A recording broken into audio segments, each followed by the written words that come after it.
দোকানে গেলেন আপনি বিকাশ করার জন্য, করি না অনেক সময়, বিকাশ করতে গেলেন অথবা ফ্লেক্সি লোড করতে গেলেন, মোবাইলে তারে দিলেন 20 টাকা, বলেন তো পাইলেন কত টাকা? হ্যাঁ 19 টাকা। 19 টাকা, ঠিক আছে বেটা, এটাই আমার উদ্দেশ্য ছিল।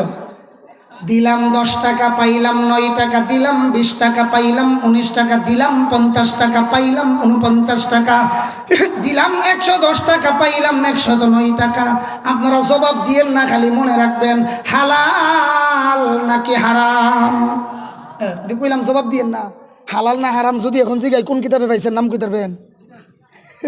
এটা তো হুজুররা কইব হালাল না হারাম।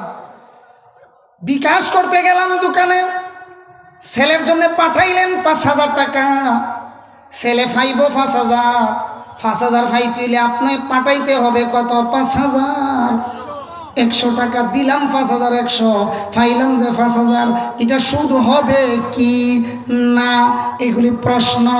এখন যদি বলেন হুজুর হালাল, তা আমি বলবো ঠিক আছে, কোরআন হাদিসের কোন জায়গায় আছে দেখান। আবার যদি বলেন হারাম, তখনও বলবো কোরআন হাদিসের কোন জায়গায় আছে দেখান।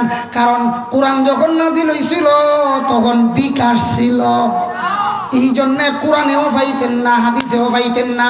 আমরা সমাজে যে সকল লোকেরা কয় শুধু কোরআন মানি হাদিস মানি, আমি বলবো কিয়ামত পর্যন্ত তোমরা সময় দিলাম, কোরআন থেকে দেখাও বিকাশে যে 20 টাকা দিয়া, ফ্লেক্সিলোডে 20 টাকা দিয়ে যে 19 টাকা পাইলাম, 1 টাকা হালাল না হারাম হইল। 120 টাকা দিয়া, 110 টাকা দিয়া 109 টাকা পাইলাম, হালাল না হারাম হইল। 1020 টাকা পাঠাইয়া 1000 পাইলাম, হালাল না হারাম হইল। কিয়ামত পর্যন্ত সময় দিলেও কোরআন থেকেও দেখাইতে পারবে না, হাদিস থেকেও দেখাইতে পারবে। এইগুলির সমাধান করতে গেলে আপনাকে ফিকহ শাস্ত্র মানতে হবে, মাযহাব মানতে হবে। যারা কই আমরা কোরআন মানি, হাদিস মানি, মাযহাব মানি না, তোমার বাপ দাদা 14 গোষ্ঠীও মোবাইল ব্যবহার করতে পারবে না। কথা বলেন ঠিক কিনা?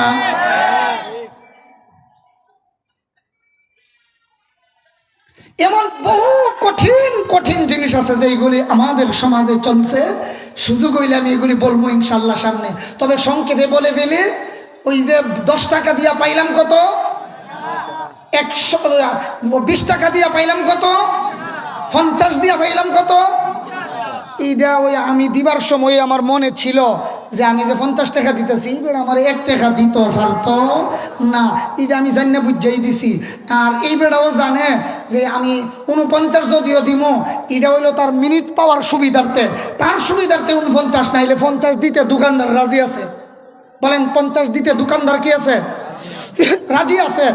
এই এত সত্ত্বে জানার পরে আবার আরো জবাব আছে, তো এখানে বৈশা বৈশা দোকানে যিনি বসে আছেন সারাদিন কষ্ট করেন, এই কষ্টের ফি হিসাবেও এইটা জায়েজ আছে। বলেন এটা কি আছে? জায়েজ আছে। কারণ যে দিল 50 টাকা, হেও জানে 1 টাকা দিতে পারবে না।